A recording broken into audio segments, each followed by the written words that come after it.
Hello, friends. How are you? Thank you for joining me today for our discussion, attorney chat. And I want to talk to you guys again about the Keeping Families Together program that the Biden administration through USCIS implemented on August 19th. Now, if you want to learn more in detail about what this particular parole in place program is about, feel free to check out my channel and my other videos where I talk about this. I also have some blogs about it where I go over what the requirements are. I'm not going to do that in this video. Here, I want to just go over some frequently asked questions that I get regarding this program.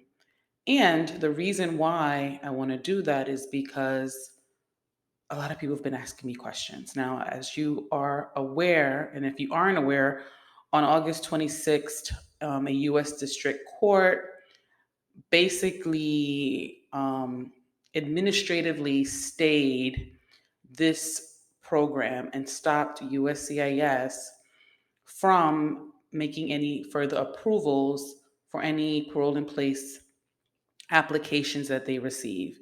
Now, originally, the stay was for 14 days and it has been extended. However, while they're not allowed to make any approvals on any applications that they receive, they are continuing to accept applications for the Parole in Place program. So if you haven't applied yet for this program, you can still submit an application along with all your supporting evidence. And you should, in the event that they are going to be making further approvals, you want to actually take advantage of this opportunity. Now, let's say they are no longer able to grant parole in place. What happens to your application fee? Unfortunately, USCIS is not going to refund you your application fee. So apply at your own risk. Understand that you are taking this opportunity and it's a possibility that you will not be refunded in the event that they are no longer able to approve these applications or if you get denied. But I want to just go over some frequently asked questions that I've been getting. The great thing is USCIS has a really comprehensive, excuse me, frequently asked questions tab on their website that answers so many of your questions. So I am not going to be able to answer all of the questions that they have on their website, but we can go through a few of them. And I encourage you to go to their website and review these questions. I think that they did a good job in answering and breaking down different questions that people may have concerning this program. If your case is nuanced and you're concerned about facts concerning your particular case, I really encourage you to speak to an experienced immigration attorney. One, you want to make sure that you qualify for this program.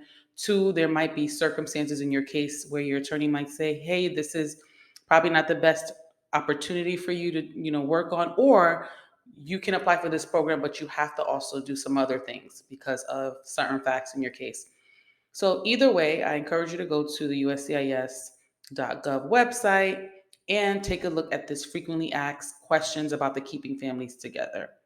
Okay. All right. So let's start with the general questions that they have on here, right? The first question is, what is keeping families together? Now, keeping families together, it's a process that allows certain non-citizen spouses and children of U.S. citizens to apply for parole in place to enable them to become a lawful permanent resident without having to be separated from their families by leaving the U.S. Now, this program is specifically for those who are married to a U.S. citizen and if they are the stepchild to a US citizen, right? And the purpose of this is because in certain circumstances, whether, for example, if someone came into the country without inspection, like crossing the border, and they don't have proof of lawful entry into the US, even if they're married to a US citizen, or even if they're the stepchild of a US citizen, they are not able to, under the immigration law, apply for adjustment of status. Now, adjustment of status allows a spouse of a US citizen to apply for the green card and subsequently receive their green card in the US. Now, those who came in without lawful entry do not qualify for this process. And what happens is they will have to apply for a waiver for their unlawful presence, and they have to go through a different process called consular processing. And that may require them, and that does require them actually, to go back to their home country and get the green card there and enter with the immigrant visa. Now, for a lot of people, that is really scary. It's very scary to take that risk to leave. For some people, they're afraid that, if they go, and this has happened to some people, where they are stuck outside of the country and they have to sit out for a number of years, right? They have a 10-year bar, right, before they can come back into the country. So the Biden administration, they created this program because they want to what? Keep families together. And that's the name of the parole program, keeping families together. Many of these people have been married for many years. There's been some data around some of the average amount of people that are going to be benefiting from this program have been here for 10 plus years. So these are not for new folks that are just coming in. This program is for people who have been here for at least 10 years, came in unlawfully. They don't have a visa. They didn't have a visa when they entered, and they're married to a US citizen, and they can prove and provide evidence that they have been living here continuously during that time, right? So you have to provide evidence of all the things that I mentioned. So the next question, which form should I file to apply for the Keeping Families Together? Can I file online? So right now they're only accepting online applications. There is no paper application. The form is called I-131F, application for parole in place for certain non-citizen spouses and stepchildren of US citizens. And you can only apply for this online. So if you try to submit a paper form or application or submit your evidence via the mail, it will be rejected. Don't waste your time. You can only do this online, so you have to create an online account in order to do this. You can have someone assist you. Attorneys are helping people. If you have a family member who can help you, if you're not too tech savvy, fine. But it has to be done online. Now, what is the fee required to file a request for this application? The current fee is a flat fee of $580, and there's no fee waivers for this particular program. Okay. Someone told me if I pay them a fee, they can expedite my form and or guarantee that I'll be approved. Is it true? Now the answer is absolutely no. Okay. So you can have an attorney or an accredited representative work with you and prepare your request. I'm an attorney. I do this for my clients all the time. However, we will never guarantee you a faster processing time on any application, because it's really unpredictable. It's really going to depend on USCIS's current processing time. It's going to depend on the facts of your case. So if anyone's telling you that they can guarantee you that they're going to move this along faster and help you get approved, please, please, please walk away. That is a red flag. Okay? All right. So if my Keeping Families Together request is granted, how long will my parole period last? So USCIS says in general, if you're granted parole as a non-citizen spouse or non-citizen stepchild of a US citizen under this process, your parole period will be valid as of the date USCIS approves your form, and it will expire 3 years from that date, right? So remember, parole terminates automatically if you depart the US. So just because you received parole does not mean that you should leave. It's not an advanced parole where you're asking for permission to come back into the country. So if you leave and exit the country, just know that you have now terminated this parole in place. And also DHS, USCIS can decide to terminate your parole at any time, right? They have that discretion to do so. For example, if you commit a crime, they can decide that they're going to terminate this parole in place for you. Okay. So many people are taking advantage of this parole so that they can stay here. And what they want to do, and they should do, if they qualify, is apply. Once it grants it, is apply for adjustment of status. Okay.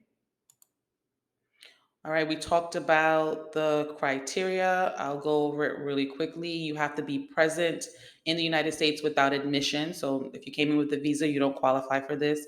Have been continuously physically present in the US at least June 17th, um, 2014. So the last 10 years as of when they made this announcement.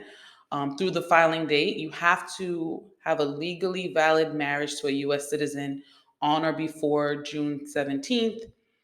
You have to have no disqualifying criminal history or otherwise not deemed to be a threat to public safety or national security.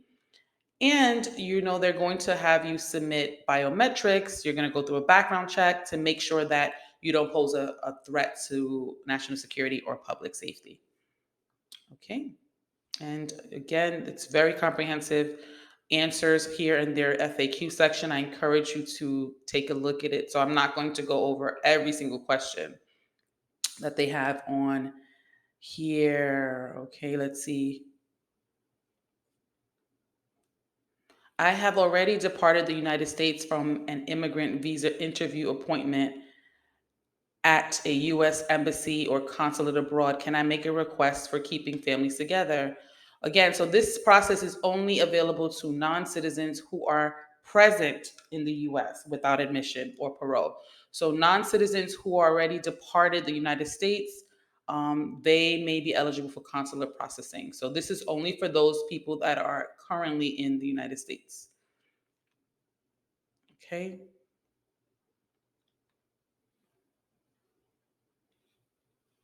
Let's move to the next section. This question asks, how do I make the request under keeping families together? Again, I mentioned this earlier. You have to do this online, right? And if you go through this document, they give you examples of different evidence and supporting documents that you can submit to meet the qualifications: proof of your identity, proof of your legally valid marriage, or if you're a stepchild, proof that your parents were married, right? Proof of your spouse's status, because remember, you have to be the spouse of a US citizen. So if you're married to a green card holder, unfortunately, this does not apply to you. You also want to provide proof of continuous physical presence in the US during the required period of time. And there are many different ways to do that. You can provide tax returns, rent receipts, utility bills, bank statements, insurance policies, hospital or medical records. If you went to school, school records. You can have attestations from your religious entities showing that you have been an active member at your church. You can also provide any birth certificates of children that you had here during the past 10 years, and money orders or receipts, that you um, had, here in the US. There's a bunch of different documents. If you're working with an attorney, your attorney will help you with coming up with what are good supporting documents that will help prove continuous presence. Okay, proof of your qualifying relationship to your US citizen step parent, that's important. And then you want to also demonstrate that you merit a favorable exercise of discretion, because this is a discretionary program. So you want to show that, hey, I am a good person, right? I've been here. I haven't committed any crimes. I have strong ties to the community, no criminal history. I pay my taxes. Anything that's going to show that you would warrant a favorable exercise of discretion will be very helpful, and you should provide that evidence as well. Okay. So now the next question is there a deadline after which USCIS will no longer accept requests for keeping families together? And there is no current deadline for this process. However, because of the injunction and possible future injunctions and the outcome of this current stay, right? We don't know what that will look like. I really think it's important, if you're considering applying for this program, that you shouldn't waste time and do it now, because it's very possible, we've seen this happen before, where programs have been shut down and people didn't take advantage of applying and missed out on that opportunity. So there's no current deadline for this process, but that doesn't mean that there won't be one in the future. So you want to take advantage of applying for this program as soon as you're able to. Okay, this next question talks about showing continuous physical presence. We went over that. We talked about favorable discretion. So this question asks, will USCIS verify documents or statements I provide to support my request? And it says USCIS has the authority to verify documents, facts, and statements provided to support immigration requests, including requests under this process. We may contact relatives, educational institutions, other government agencies, other entities you verify to verify information. In addition, USCIS will conduct background and security checks. If USCIS determines you have made a material misrepresentation or engaged in fraud as part of your request will be denied and you may be ineligible or inadmissible for other immigration benefits in the future. You may also be subject to criminal prosecution. So essentially, you want to provide legitimate documents for this request and any immigration benefit that you're applying for. You never want to lie or make a misrepresentation that will make you inadmissible. And then you have a whole nother issue you have to deal with where you have to ask for a waiver of the inadmissibility based on misrepresentation. So you always want to be honest with USCIS, telling the truth, providing actual legitimate documents. You don't want to commit any fraud when you're applying for this benefit or any benefit. Okay, so am I required to demonstrate that I am not inadmissible in order to qualify for this process? And they said no, right?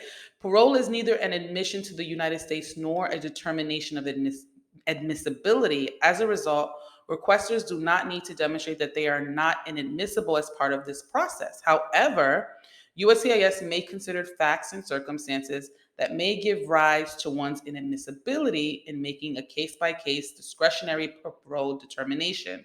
And requesters who subsequently apply for adjustment of status will be evaluated for admissibility at that stage. So no, you don't have to prove that you're admissible, right? That is not your role. Your role is to just provide evidence to show that you qualify for this program. However, that determination will be made when you're applying for adjustment of status. And when you do your adjustment of status application, there's a whole bunch of questions that's on there that is asked of you, the applicant, to determine whether or not you're inadmissible or not. Okay?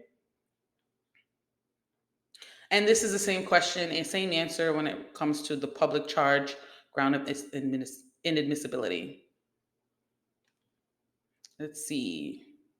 Okay, this is another really good one. Someone has asked me this. If USCIS denies my request, will I be placed in removal proceedings? Okay, so they said if we deny your request under this process, we generally will not issue a notice to appear, an NCA. So that's when they refer your case to ICE.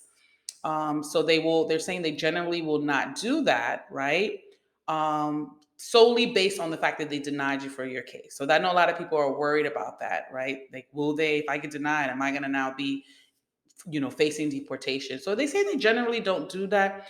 USCIS maintains discretion to issue an NTA or refer the case to ICE for possible enforcement action consistent with governing policies and practices. So they do have discretion to do so, right? But it doesn't mean that they will. If they find out that maybe you are a threat to national security, it's possible that they could initiate a notice to appear in immigration court. But the likelihood of them doing it, if you have no criminal background issues, is probably going to be low.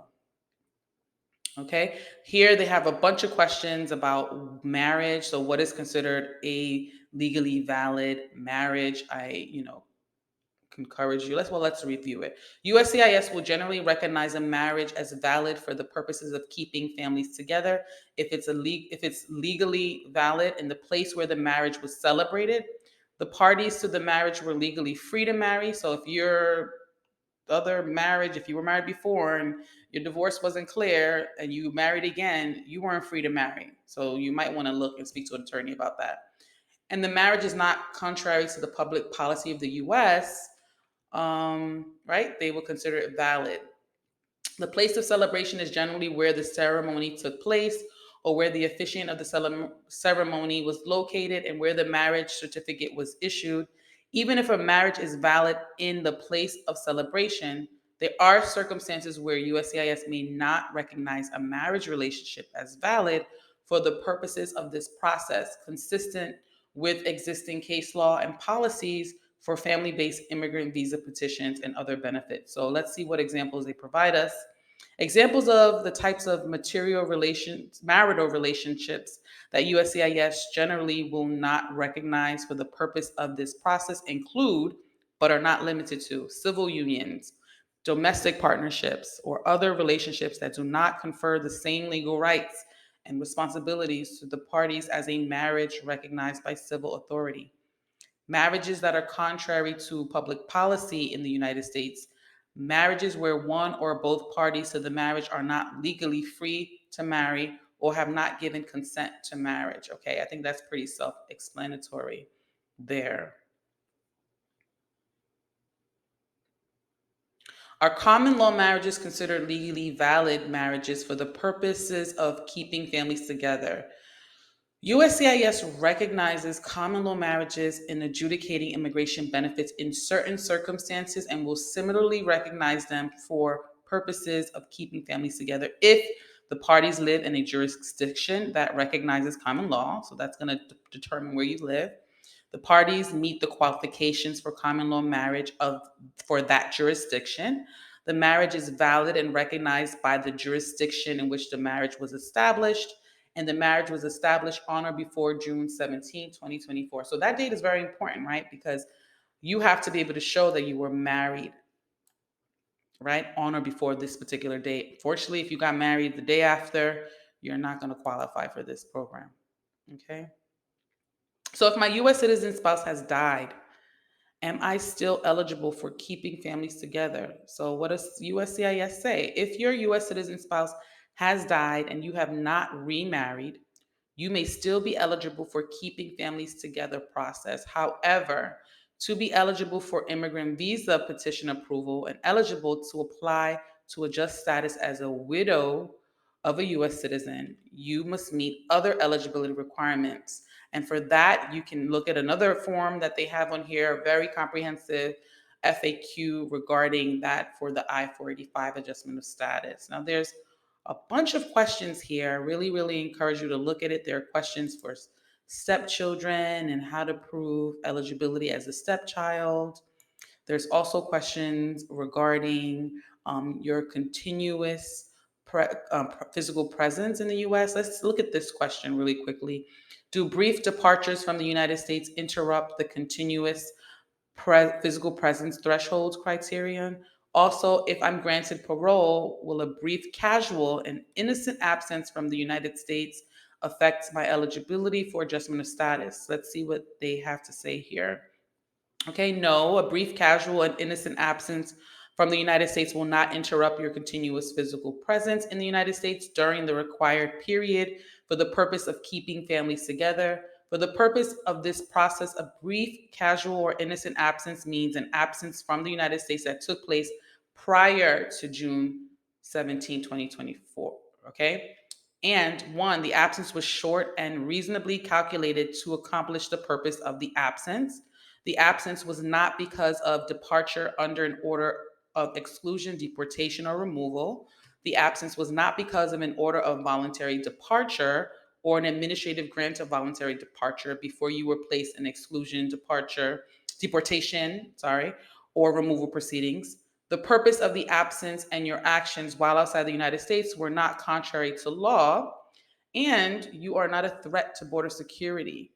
Okay, so this is really important to know. So if you had a really brief um, absence from the United States, you should be fine as long as it doesn't fall under one of these exceptions.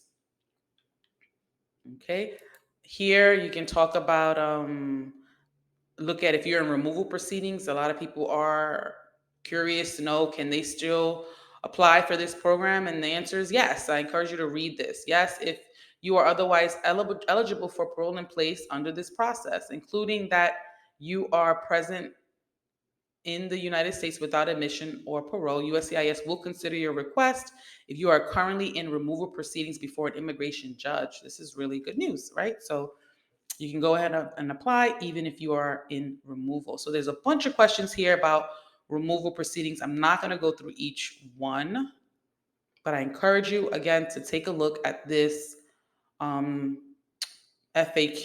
okay? Okay, let's just look at this question really quickly. What impact does having a criminal conviction have on eligibility for this process? So all felony offenses will be disqualifying under this process. Okay.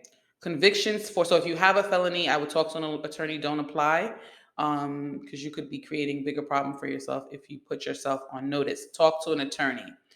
But just know that all felony offenses will be disqualifying under this process. Convictions for the following offenses are also disqualifying regardless of whether the conviction was a felony or a misdemeanor. DHS reserves its discretion to determine that other offenses are disqualifying. So even if you have a misdemeanor, right? Um, any criminal conviction that you have, don't apply for this program without an attorney. I really encourage you to work with an attorney before you apply so that they can evaluate your case to determine whether or not you're a good fit. So we have murder, torture, abuse, offenses involving firearms, explosive material, engaging in a whole bunch of stuff, including trafficking, aggravated assault. There's a whole list of different crimes here that will automatically, I don't want to talk about all of them here right now on this platform, but you can read and you can see for yourself, right? If you do have a criminal conviction, please work with an attorney. Okay. Let's see. We have a bunch of questions. There are questions about background checks. They're going to do a background check on you. Absolutely. Okay. Okay, this is a good question. Can I appeal USCIS's denial of my request under keeping families together? Unfortunately, no, you cannot appeal the decision if we deny your parole in place request. However, you can file a new request with the new additional evidence demonstrating your eligibility with accompanying $580 filing fee. So you can apply, you can appeal, but you will be paying again for the application. Okay, so let's see.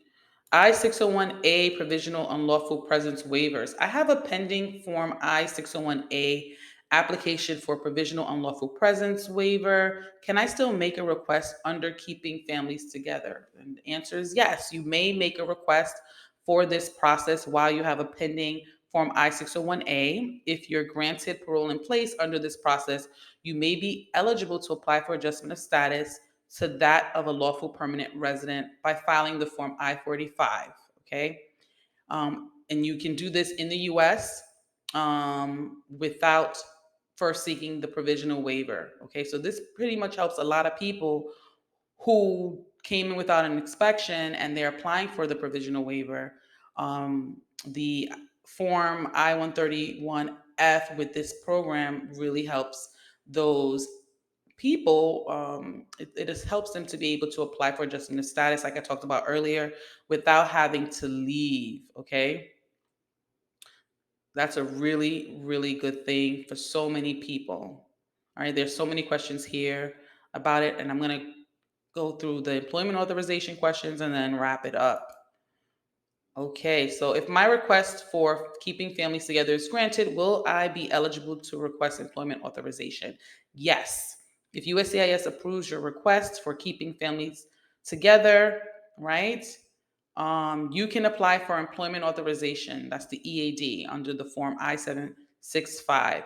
Under eligibility category C11, you can only apply for employment authorization after your keeping families together request is approved. Okay, so that's great news. So while you're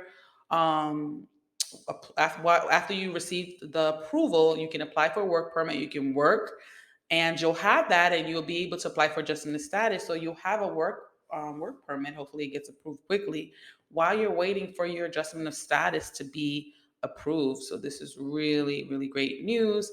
Again, there are so many questions on here.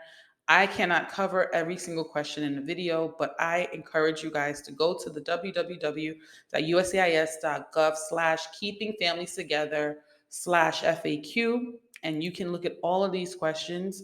If your question is not on here, you can go ahead and write me. You can leave a comment under this video. You can call me directly. We can set up a consultation. Maybe your case is, again, very nuanced, very special, and you have a specific question regarding your case. I will be happy to talk to you about it, and we can discuss your options in a consultation to see whether or not this program is a good fit or whether or not there's another benefit out there that you may qualify. If you have any questions about, again, this program, you can go ahead and give me a call. I'm happy to talk to you. And until next time, I will see you all in the next video. Take care.